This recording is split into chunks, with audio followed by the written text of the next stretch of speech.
The villagers of Malin in Pune were witness to nature's wrath early this morning. Heavy rains in Maharashtra triggered landslides, causing death and destruction.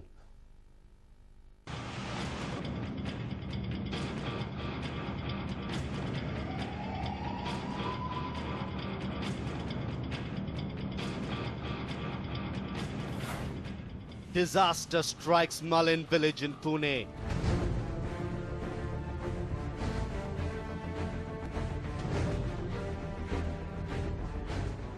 This was what happened at 5 a.m. today. The landslide in the village in Ambegaon Tehsil in Pune washed away around 45 houses. 15 residents of the village are feared dead. 160 are said to be trapped in the debris. The rescue operation was initiated by the villagers. The police, National Disaster Response Force and army officials joined in a few hours after disaster struck. 2 teams from the disaster force comprising 100 personnel were deployed to undertake rescue operations. A medical operation team also reached the spot along with 30 ambulances. इस गांव में करीब 715 की आबादी है। प्राथमिक अनुमान के अनुसार 44 घर ढह गए हैं और उसपे 160 लोग वहां पे ट्रैप होने का अंदेशा है। घटना स्थल पर जिलाधिकारी, पुलिस अधीक्षक और सब वरिष्ठ अधिकारी पहुंचे हैं। हमारे विधानसभा अध्यक्ष दिलीप राव वलसे पाटिल, इनका ये प्रतिनिधित्व, इनका ये चुनाव क्षेत्र है, वो भी यहाँ पे तुरंत पहुंच रहे हैं। मैं और उप मुख्यमंत्री और मेरे साथ 2 मंत्रीगण हम तुरंत घटनास्थल के ऊपर जा रहे हैं। Rescue efforts though were hampered by continuous rainfall. Since the weather is not good, there are many hurdles. We have to overcome these hurdles. For the first time, something like this is happening in this area. The non-stop heavy rains have increased the risk of more such landslides in neighbouring villages. Around 150 villages along the Surya River in Palghar Taluk were alerted this morning after the landslide. Evacuation process for nearby villages has started. There is a risk of landslides in nearby villages. Continuous downpour for the past 4 days in the state caused dams and rivers to overflow. The increase in the water level loosened the soil and dislodged the rocks and boulders, leading to landslides. A News9 report. After a wait of 10 long years, the Kumbakonam school fire case has finally reached a conclusion. Here's more on the judgment and the quantum of punishment. 10 convicted and 11 acquitted.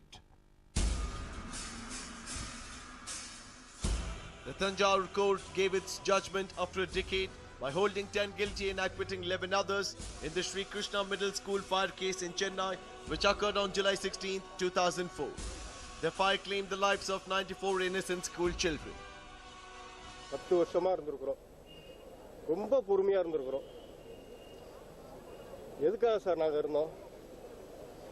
நாங்க இவ்வளவு இழந்து எல்லாரும் இழந்து இத்தனை இந்த 94 குழந்தைகளையும் இழந்து நாங்க வந்து பொறுமையா இருந்திருக்கிறோம் அப்படின்னு சொன்னா எதுக்காக? ஆண்டவன் அப்படிங்கிறவனை நாங்க நேர்ல பார்த்தது கிடையாது. எங்களுக்கு ஆண்டவனை தெரியாது. ஆனா ஆண்டவனை நாங்க நினைக்கிறது இந்த ஐயா நீதிபதியை தான். அவங்க தான் எங்களுக்கு நல்ல ஒரு தீர்ப்பை சொல்லுவாங்க அப்படின்னு நாங்க காத்துக்கிட்டு இருந்தோம். இந்த 10 வருஷமும் காத்துக்கிட்டு இருந்து இன்னைக்கு 11 பேர் விடுதலை அப்படின்னு சொல்லி சொன்னாங்க. அது எப்படி என்னங்கிறதே எங்களுக்கு தெரியல சார். ஒரு மனித நேயம், ஒரு மனசாட்சியோட உள்ளவங்க நல்ல தீர்ப்பை வழங்கணும். அதுக்காக தான் நாங்க இருக்கிறோம். எங்களுக்கு நல்ல தீர்ப்பு வேணும் sir. The fire broke out at the Sri Krishna Middle School kitchen. The school had over 200 children when it caught fire, of which 94 were charged to death. The trial of the case began in September 2004. The school management has been held responsible for the mishap. Lifer for the founder. The accused in the case is its founder, Puluvar Palaniswamy, who has been sentenced to life imprisonment. His wife and correspondent of the school, Saraswati, and headmistress Shantalakshmi have been given 10 years of imprisonment each. The convicts have been slapped with a fine of 47 lakh rupees, which will be distributed among the parents of the students who were killed and injured in the accident. The district sessions Tanjore pronounced judgment in the notable Kumbakonam fire accident case, which cost 94 children's lives and caused many of them injured. In the case, initially 24 accused were indicted and 3 of were already been discharged. So trial have been conducted with 21 accused. Today, the Honorable Sessions Court acquitted 11 of the accused from all the charges. A commission had been formed by the state government to look into the case. The commission report stated that the school building did not have proper firefighting equipment, due to which the fire broke out in the school. The parents are not satisfied with the judgment and have demanded reinvestigation in the case. It now remains to be seen if either of the parties will appeal to the higher court. A News9 report. Peace and normalcy is slowly returning to the border village of Yelur, even as it found a mention in Parliament. Here's a report on the development. 144, 123 ಮೇರೆಗೆ ಯಾವುದೇ ವ್ಯಕ್ತಿಗಳು ಕಾನೂನು ಭಂಗ ಉಂಟು ಮಾಡುವ ಉದ್ದೇಶದಿಂದ ಅಥವಾ 5 ಬೆಳಗಾವಿ ಗ್ರಾಮೀಣ Prohibitory orders were revoked at midnight on Wednesday, but an untoward incident followed soon after. A private bus on its way to Gulbarga from Belagavi was towed barely 2 kilometers from the border town. The incident reportedly happened at Sambra village of Belagavi Taluk. Fearing the worst, the driver and the conductor of the private bus reportedly sped away without even filing a police complaint. The district administration, however, has been maintaining that situation is slowly returning to normalcy. Situation is absolutely normal. The prohibitory order was enforced till yesterday midnight. Now it has come to normal, so we lifted the prohibitory order. Earlier also there was no curfew. It was only prohibitory order under the CRPC 144. Meanwhile, in Delhi, Union Home Minister Rajnath Singh was given a memorandum by the Delhi Karnataka Sangha asking for early implementation of the Justice Mahajan report. Union Home Minister Rajnath Singh stressed on the importance of peace on the border between Karnataka and Maharashtra. But Dharwad MP and BJP State President Prahlad Joshi had something else to say. His comment came soon after the small face-off between Shiv Sena and BJP MPs in Lok Sabha. Issue is a settled issue by Mahajan Commission way back in 1960s, madam. And even the matter has gone to the Supreme Court. Case is pending before the Supreme Court, madam. Belagaum and Belagaum district is the integral part of the Karnataka. It certainly looks like the Ellur issue is far from over. How swiftly can the issue be resolved is what remains to be seen. A News9 report. In light of the rising crime rate in Bengaluru and the state, several pro-Kannada organizations have called for a bandh tomorrow. But who is participating and who is not? What are the safety measures which have been taken in the state capital? Here's a report. The increasing number of rapes, assaults and molestation cases in Bengaluru has left many aggrieved. Numerous organizations and groups were seen on the streets raising their voices against increasing atrocities against women. 68 pro-Kannada organizations have also joined and called for a bandh in Bengaluru tomorrow. Is it safe to step outside tomorrow? Will there be violence on the streets? These are just a few questions on everyone's mind. But not much is expected to happen as many have refused to take part in the bandh. Public transport will function as usual. KSRTC, BMTC, Auto Drivers Organisation and cab drivers have refused to participate in the bandh. The government was expected to extend their support, but government schools and colleges will remain open.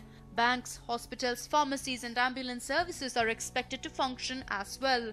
Milk supply too will be unaffected. The Karnataka Film Chamber of Commerce too will not participate in the bandh. A decision on private schools not under KUSMA joining the bandh will be taken by the individual school management. This is depending on the situation in the areas where the schools are located. 80% of the children, they are coming from the bus transport.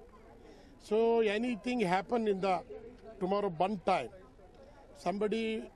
anything happen, that is very difficult to control the children purpose. So because of that, our committees take a decision whichever the schools, Band is there, they will take a decision, their own, to take the holiday, give the holidays. Schools under Karnataka Unaided Schools Management Association, Hindustan Aeronauticals Limited, malls, Bengaluru International School, MES Kishore Kendra, Vidyavardhaka Sangha High School, Royal Concord International School, Venkateshwara International Educational Society have come in support of the Bandh. Other than a handful of schools and colleges, the rest will remain open tomorrow. While HAL has given in to the Bandh, they will be working on Sunday to compensate for the work. Senior police officials including City Commissioner M.N. Reddy and Additional Commissioner Alok Kumar, besides ADGP Kishore Chandra, have been appraised by the government on the need to ensure that the common man is not put to any hardship. Home Minister K.J. George has instructed the police to maintain tight vigil and ensure that the Bandh passes off peacefully and public property is not damaged. Protesters who indulge in violence will be arrested and booked under the Gunda Act. The city police have sought the help of Central Reserve Police Force to control any untoward incidents of violence tomorrow. We have taken all the necessary preparatory measures in terms of mobilizing maximum amount of force, both the civil force as well as the armed force from the city police, as also the home guards. Probably nearly 1,000 home guards should be on duty tomorrow. Apart from that, we are also getting 2 companies of Central Reserve forces. We have alerted our intelligence units to collect information on any potential problems that may be created. We expect that we will be able to handle the Bandh the day tomorrow fairly well. This is the Police Commissioner's office, and the officers are getting ready for tomorrow's Bengaluru Bandh. Here, the police have made special arrangements to deploy home guards and other specialized units across the city. Let's remember that at yesterday's Eid celebrations, many of these units were used. So therefore, these units are again going to be deployed for the purpose of the bandobast arrangements across the city tomorrow. So you see the home guards and other units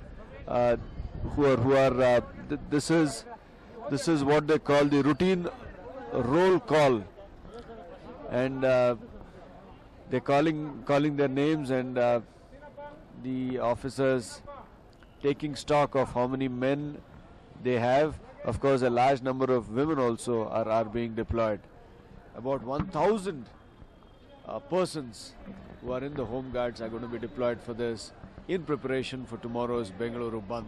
How effective will it be is the big question. With camera person Murthy, this is Bansi for News 9.